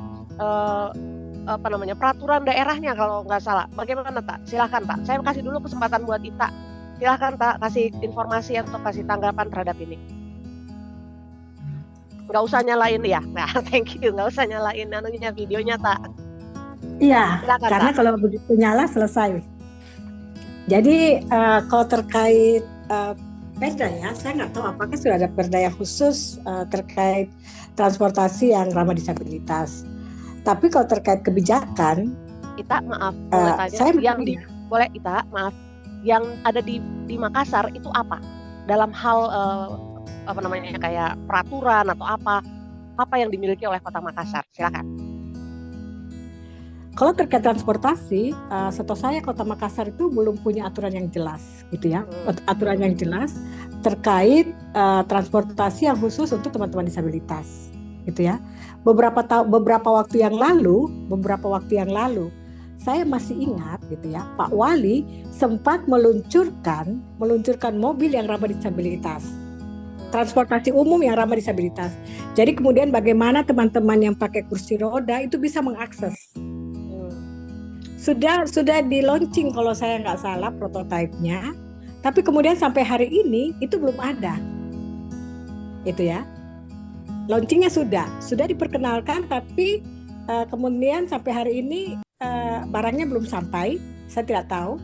Tapi yang pasti kalau bicara isu disabilitas, ya, Kota Makassar itu sangat maju terbuka, ya, gitu. Sangat terbuka dan maju ya, sangat progresif. Begitu banyak ini loncatan-loncatan yang dilakukan oleh Pemkot terkait isu disabilitas. Satu, pada saat Dinas Tenaga Kerja membuat unit layanan disabilitas, gitu ya, kemudian malah Provinsi Sulsel yang menjadikan Kota Makassar sebagai role model gitu pada saat ULD. Mereka justru belajar dari Makassar. Dan kemudian akhirnya Ibu Kadis kemana-mana untuk menjelaskan bagaimana ULD ini bekerja. Itu di Dinas Tenaga Kerja. Dan sekarang kemudian dirintis lagi oleh Dinas Pendidikan. Malah kalau saya terakhir, Pak Wali mendapatkan penghargaan dari Komisi Nasional Disabilitas terkait kepala daerah yang sangat-sangat responsif. Tapi kalau untuk bidang transportasi, saya artinya masih ada PR dong ya? Ya, berarti masih ada PR besar gitu ya. Ya, baik. Apa yang kemudian dilakukan beberapa waktu yang lalu pada saat Dinas Perhubungan Provinsi ya, bukan Makassar ya, tapi Dinas Provinsi membuka ruang gitu ya, untuk mengajak teman-teman disabilitas berdiskusi sama-sama terkait transportasi umum yang ramah disabilitas. Saya masih ingat itu berapa kali dipanggil oleh teman-teman Dinas Perhubungan untuk sama-sama berbicara, berdiskusi terkait isu ini. Jadi sebetulnya Dinas Perhubungan itu sudah memulai dengan mengajak teman-teman disabilitas untuk apa sih kebutuhan mereka terkait transportasi yang ramah disabilitas ini, seperti apa modelnya. Sebetulnya itu sudah langkah maju yang sangat-sangat progresif. Bukan hal yang mudah seperti yang dikatakan Pak Mukhtar ya, untuk kemudian langsung menjadikan itu sesuatu yang inklusif, itu bukan pekerjaan mudah, butuh waktu. Tapi setidaknya niat baik dari perhubungan itu kita harus sudah ada. Baik. Ya, seperti itu. Oke. Terima kasih ya Tak untuk masukan ini. Ini kan memberi suasana yang atmosfer yang sangat positif. Jadi apa yang dikerjakan oleh pemerintah Kota Makassar itu juga adalah peluang, kesempatan, inspirasi bahwa iya kita bisa bergerak sama-sama. Bukan dengan dinas-dinas yang ada. Jadi negara harus hadir, ini benar. Dan saya setuju soal itu. Selain ada Ita, ada 2 Ita di sini. Saya ingin kasih kesempatan juga. Ya ini siapa nih yang angkat tangan ini? Oke, sebentar. Sini saya cek dulu ya. Siapa yang angkat tangan ini? Mau merespon dari Surabaya, Usi. Oh, silakan Mas Tulus. Sebelum Pak Tutus menjawab, saya ingin memberi ruang untuk nanti setelah Mas Tutus ada teman lama saya dari Surabaya juga. Dia adalah pengamat transportasi. Maksudnya benar-benar orang jalanan. Oke, silakan Mas Tutus. Ya, terima kasih Mbak Luna. Seperti yang disampaikan tadi dari Makassar, di Surabaya juga sudah ada peraturan wali kota yang khusus membahas tentang bis Surabaya dan feeder Wirawiri. Jadi sebenarnya pemerintah kota Surabaya itu sudah sangat-sangat welcome terhadap keberadaan teman-teman disabilitas, Mbak Luna ya, teman-teman. Cuman yang jadi permasalahan memang butuh penanganan ekstra ketika kita ngomong aksesibilitas. Dan ketika kita menyuarakan aksesibilitas ke pemerintah kota Surabaya, pasti yang dijawab adalah masalah penganggaran. Mereka menganggap penganggaran untuk menyediakan aksesibilitas itu relatif mahal. Padahal kalau kami melihat itu tidak mahal. Karena dengan adanya aksesibilitas itu dapat menggerakkan perekonomian teman-teman disabilitas. Teman-teman disabilitas yang selama ini tidak adanya transportasi publik, mungkin mereka malas keluar untuk bekerja, untuk mencari nafkah, untuk membiayai kehidupannya. Karena relatif mahal biayanya. Tapi ketika transportasi publik itu hadir dengan yang sangat mudah dan relatif murah dan mudah dijangkau, itu akan menggerakkan perekonomian teman-teman disabilitas. Jadi transportasi ini akan berdampak ke perekonomian. Jadi kalau ada anggapan bahwa penganggaran untuk aksesibilitas itu mahal, itu tidak benar kalau menurut kami, Mbak Luna. Oke. Baik, terima kasih. Ini catatan buat kita bersama ya, kawan-kawan, bahwa menyediakan itu bukan soal mahal kali ini, tapi soal keberpihakan sebenarnya, karena terbukti dari yang dilakukan oleh teman-teman di Surabaya itu tidak mahal sebenarnya, tapi adalah soal keberpihakan. Izinkan saya untuk membiarkan juga teman saya undang lah Ita Puspita dari Surabaya untuk ikut berkomentar dalam ruang ini. Ya. Teman saya juga ini kakak kelas yang baik. Minta ampun, kenal juga. Minta ampun. Senior. Halo. Selamat sore. Silakan Kak, apa kabar? Ayo komentar dong. Iya. Mas Aulia ya, saya panggilnya Yaya, itu adik kelas. Oh gitu ya. Iya. Usi, kalau bisa kehadiran negara ya. Kalau saya sih sebagai warga Surabaya itu merasa banget bahwa kita sedang diperhatikan sama bapak ibunya ya. Iya. Maksudnya saya bisa merasakan teman-teman disabilitas itu terwakili kepentingannya atau ya sedikit banyak terbantu ya dengan adanya transportasi publik massal yang menurut Bapak narasumber pertama itu memperhatikan kenyamanan, keamanan dan keselamatan ya. Itu rasanya sih memang dari tiga trans yang disediakan oleh Surabaya itu yang ada yang bisa dinikmati oleh warga itu sudah mempertimbangkan hal tersebut ya. Jadi mulai Trans Jatim, Surabaya Bus, Wirawiri itu yang terintegrasi di punyanya Pemkot sama yang teman bus punya. Nah itu sekarang aplikasinya dia sudah jadi satu. Dulu kita mesti pakai dua aplikasi. Satu untuk aplikasi GoBus untuk Surabaya Bus saja, dan satu lagi yang teman bus. Yang ya sayangnya yang tiga-tiganya ini belum terintegrasi secara biaya. Iya. Akan diperbaiki lambat laun. Nah sejauh ini saya sudah mencoba semua kecuali yang Jatim, belum ada kesempatan ke sana. Nah saya melihat bahwa ruang-ruang untuk teman-teman disabilitas ini memang cukup difasilitasi betul ya oleh Pemkot, dipikirin betul. Misalnya kalau soal tempat itu pasti teman-teman sudah pernah menggunakan. Dan kalau untuk teman-teman tuli itu mereka sudah ada tulisan merah yang di atas untuk teman bus sama Wirawiri. Kalau untuk yang Surabaya busnya sendiri sayangnya itu sudah nggak bisa dilihat lagi. Yang misalnya kita nyampe di stasiun halte Darmo misalnya, itu kan ada tuh informasinya. Halte Darmo ada tulisan yang bisa dilihat oleh teman-teman tuli yang berpakai suara gitu ya. Untuk teman-teman low vision itu juga bisa mendengarkan dengan baik itu. Dan memang nyaman sih enak banget. Kita kemana-mana, saya pernah coba ajak teman-teman bakti ya. Ada Kak Serli, ada Kak Jun, mereka menggunakan itu keliling kota, kalau nggak salah 2 jam, sudah bisa memotret-potret objek-objek wisata di Surabaya. Jadi ini nih, transport ini memang disetting untuk berhenti di tempat-tempat yang memang jadi tujuan wisata, salah satunya ya. Begitu ya Pak Sugi ya. Misalnya JMP, misalnya Romo Kalisari itu ada tempat wisata juga, lalu pokoknya tempat-tempat yang bisa digunakan untuk refreshing lah oleh warga kota Surabaya ini. Kita keliling-keliling itu kalau nggak salah 5.000 ya, sama temen bus itu 6.000 ya, 11.000 lah ya paling nggak.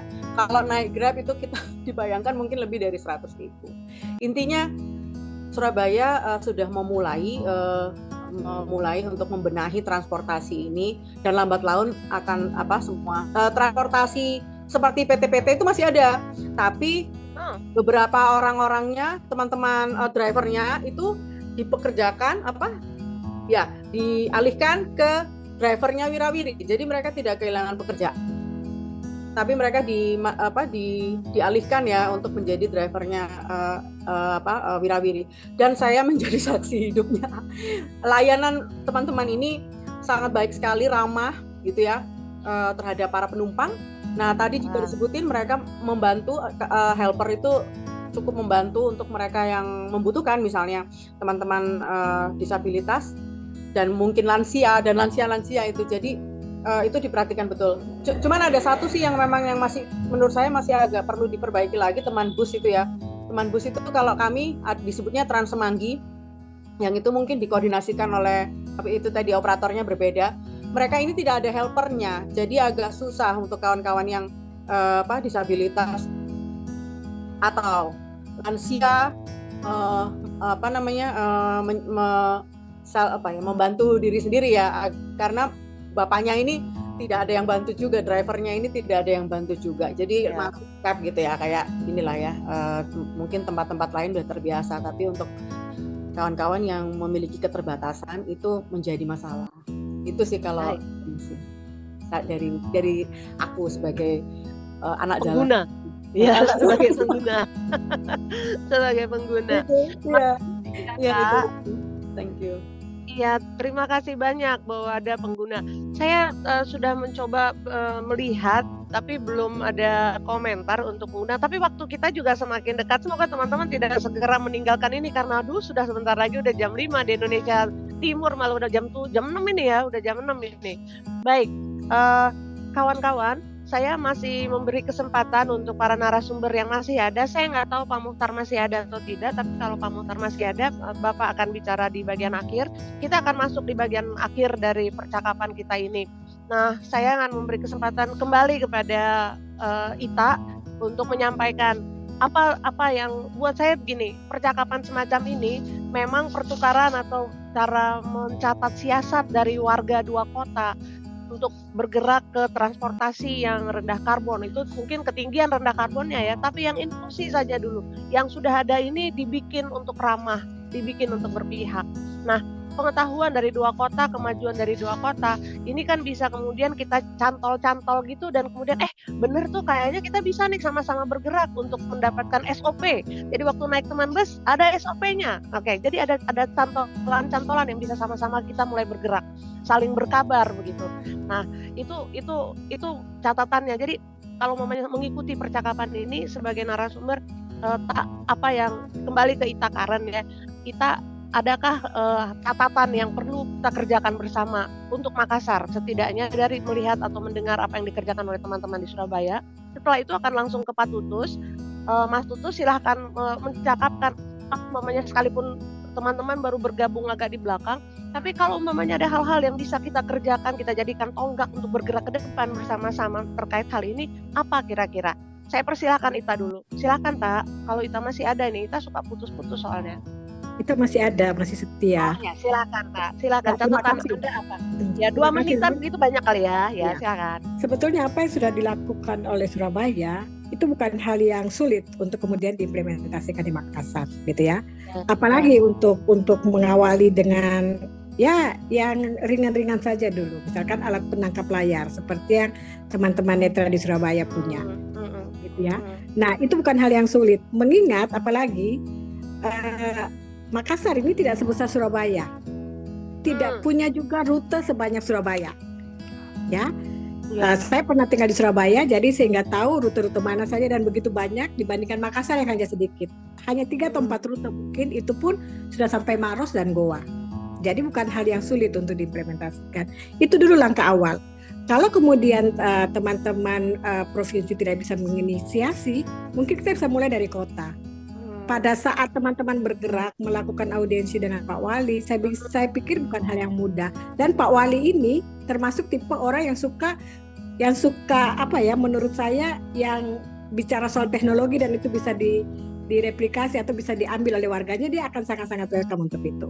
Ya, hal-hal kecil ini yang bisa kita ambil dahulu sehingga teman-teman disabilitas yang utamanya netra dan teman tuli, mereka bisa menjadikan bus ini menjadi salah satu transportasi yang memudahkan mereka kemana-mana.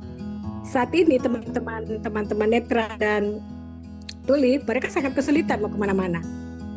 Ya seperti yang dikatakan teman dari Surabaya tadi, transportasi yang begitu besar karena mereka hanya bisa mengakses ojek online, tidak bisa mengakses teman bus karena ketakutan itu. Harapan aku ya itu cuma satu, Lun. Kita kemudian bisa menangkap peluang ini untuk menjadikan minimal alat penangkap layar untuk teman-teman netra sehingga mereka bisa mengakses ini. Deng Malik dari Goa nggak perlu lagi naik Gojek begitu mahal dibayar hanya untuk menghadiri pertemuan di Kota Makassar. Seperti itu. Terima kasih. Terima kasih. Wow, terima kasih. Saya bacakan ya. Ada catatan di sini dari Daeng Malik. Sebentar. Daeng Malik ini punya nama sebelum saya ke Mas Tutus ya. Dia tuh menamakan dirinya sebentar dulu. Ini sejenis sama Mas Tutus nih yang dikerjakan sama Daeng Malik. Dia adalah kepala suku dari mana dulu? Mana? Saya baca dulu ya. Beliau ini siapa gitu. Ada kepala suku apa begitu sebentar. Kepala sukunya Perdik soal penelitian dan penerbitan. Nah, itu perpustakaan, kepala suku perpustakaan dan penerbitannya Perdik. Pak Daeng Malik memberi catatan buat kita semua bahwa penyedia layanan yang responsif soal paradigma yang perlu kita pelihara baik-baik adalah soal paradigma penyedia layanan yang responsif disabilitas itu penting. Langsung saja ke Mas Tutus. Silahkan Mas. Jadi transportasi publik di Surabaya yang bis Surabaya dan Wirawiri adalah baru setahun terakhir ini ya. Dan ini masih relatif sangat-sangat mudah sehingga masih butuh banyak masukan, banyak pembenahan-pembenahan yang harus dilakukan. Karena wilayah Surabaya ini sangat-sangat luas, sedangkan armada dari Wirawiri sendiri dan bis Surabaya itu masih jauh dari yang namanya sempurna. Dari 250 armada yang ingin diinisiasi oleh pemerintah Kota Surabaya sampai saat ini masih baru 52, masih jauh dari yang namanya ideal. Sehingga masih banyak titik-titik di Kota Surabaya itu yang belum dilampaui oleh feeder Wirawiri. Sehingga Sehingga teman-teman disabilitas yang harus menuju ke halte terdekat itu masih relatif jauh. Sehingga mereka tidak bisa berjalan kaki dari tempatnya atau dari rumahnya menuju ke halte yang relatif dekat. Haltenya masih relatif jauh, sehingga mereka masih harus menggunakan transportasi online untuk mencapai ke halte terdekat. Ini menjadi harapan kami ke depannya, pemerintah Kota Surabaya bisa menyediakan armada yang lebih terjangkau ke berbagai pelosok yang ada di Kota Surabaya, sehingga penyandang disabilitas tidak perlu menggunakan ojek online untuk mencapai ke halte-halte. Yang kedua adalah fokus dari pendataan. Ketika kita sudah mengetahui seberapa banyak penyandang disabilitas di Kota Surabaya, itu akan jadi masukan sebenarnya bagi Dinas Perhubungan Kota Surabaya untuk menyampaikan ke pemerintah kota. Sebenarnya sekian jumlah disabilitas dan mereka sebenarnya membutuhkan transportasi publik yang aksesibel. Dari data itu maka akan ada anggaran yang akan keluar sehingga mereka memiliki dasar ketika ada pengajuan penganggaran, Mbak Luna. Dengan adanya hal tersebut, kami berharap aksesibilitas yang ada di Kota Surabaya, khususnya transportasi publik, bisa tersedia. Dan harapan saya kepada teman-teman disabilitas, gunakanlah transportasi publik ini, karena mereka hadir untuk membantu kita. Itu mungkin Mbak Luna. Oke. Wow, terima kasih. Saya akan kasih kesempatan untuk Mas Aul ya, kan saya nggak boleh mendominasi percakapan ini. Tapi sebelum itu, saya ingin memberi catatan yang ada di dalam kolom chat kita bersama dari Ibu Agustina Widiati. Beliau dari Dinas Perhubungan Provinsi kalau saya nggak salah. Betul ya Bu ya? Oke, saya bacakan saja dari Bu Agustina memberi informasi tentang Perda Kota Makassar nomor 6 2013 dan Perda Sulsel nomor 5 2016 menyebutkan tentang penyediaan aksesibilitas pada angkutan umum bagi penyandang disabilitas. Nah, sudah ada, tapi itu rupanya yang harus dikerjakan. Bisa jadi PR-nya kita bersama teman-teman di Makassar. Lalu kemudian ada dari Pak Luki Karoles, Makassar itu perlu segera berbenah untuk meningkatkan fasilitas yang ada. Mas Aul, dan supaya langkah ke depannya lebih konkret dari Pak Luki Karoles. Mas Aul, saya kasih kesempatan Mas Aul di ujung percakapan kita ini. Silakan Mas. Jangan ke saya, kebetulan mungkin sudah diwakili semua suaranya sama Pak Tutus. Kartu Surabaya. Dari kartu saja langsung ya. Ya, dari langsung, kami silakan. Kita mengawal dengan baik inklusivitas di Surabaya. Jadi kita berikan momen ini untuk teman-teman dari. Ya, silakan kartu. Oke, saya di sini memberikan saran atau masukan khususnya untuk orang-orang yang mungkin terlibat dalam bekerja dalam transportasi publik. Saya berharap bagaimana mereka bisa memahami terkait etika cara berinteraksi dengan disabilitas. Contoh, ketika saya seorang tuli harus bisa tahu mungkin bahasa isyarat. Ketika tidak pun bisa bahasa isyarat, bisa menggunakan bicara verbal yang jelas ataupun menggunakan tulisan, sehingga jangan takut untuk berinteraksi. Jadi harapannya bisa juga dari pihak transportasi umum bisa bekerja sama dengan teman-teman disabilitas untuk memahami terkait berinteraksi dengan disabilitas. Yang kedua, saya berharap untuk transportasi publik bisa ramah untuk disabilitas dan juga melibatkan disabilitas dalam pembuatan peraturan, sehingga teman-teman disabilitas bisa tahu apa yang sudah dilakukan itu bisa inklusif dan sesuai dengan sasarannya. Mungkin itu dari saya. Terima kasih. Sombong saya mau mamer itu. Terima kasih. Masih bisa ngomong nggak, Bu Luna? 2 menit, atau 1 menit saja. 1 menit Pak Luki. Ya, silakan. Oke, baik. Terima kasih Bu Luna. Jadi hasil pengalaman kemarin ketika kita mereview ya untuk teman bus itu, pertama kalau membandingkan dengan kota-kota besar seperti Surabaya, Jakarta memang agak jauh, kita jauh sekali ya. Tetapi saya tidak melihat seperti itu. Yang saya melihat bahwa setidaknya ada usaha seperti itu. Memang sangat disayangkan masih jalur belum terlalu banyak. Tapi memang juga kita harus mengakui bahwa Makassar belum dilengkapi dengan untuk prasarana penunjang seperti itu. Nah, mengenai disabilitas saya sepakat ya. Karena sasaran pertama itu harus itu gitu. Karena kalau kita berpikir bahwa penggunanya cuma orang yang ini biasa saja, itu pun juga belum tentu. Nah, sekarang memang kita harus ramah. Nah, Makassar yang sudah ada, tolong dong teman-teman dari Pemda, Pemkot dan segala macam, ayo yang sudah ada kita tingkatkan, kita perbaiki gitu. Memang masih banyak.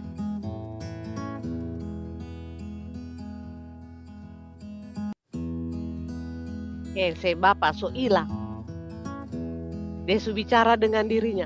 Termute, Pak. Oke. Pak termute, Pak.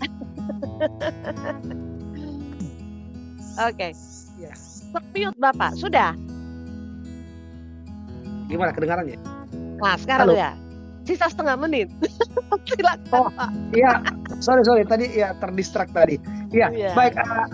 Untuk teman-teman di Pemda ya, Pemkot, kita nggak usah berkecil hati ya. Kita berbangga hati aja lah bahwa kita sudah punya gitu, nggak usah lagi menyesali. Tapi ayo kita punya komitmen, perbaiki yang ada, tingkatkan yang ada, dan perluas saja seperti itu. Sehingga betul ya, sekarang ini kita baru saja meninggalkan, sekarang musim hujan berapa hari yang lalu. Tetapi kita baru saja meninggalkan tahun-tahun yang panas gitu. bisa dibayangkan begitu macetnya Makassar, begitu susahnya kita dengan udara yang sangat jelek. Kita tidak mau seperti Jakarta. Oleh sebab itu, untuk meningkatkan kualitas hidup kita, saya pikir ayo sama-sama gitu. Mungkin lebih banyak, saya pikir pakai videotron, ayo dong Pemkot Makassar kasihlah space berapa jam sehari ya untuk pakai kampanye seperti itu, kan itu bagus buat kita semua ya, seperti itu. Itu salah satu contoh sih. Ya, makasih Bu Luna ya.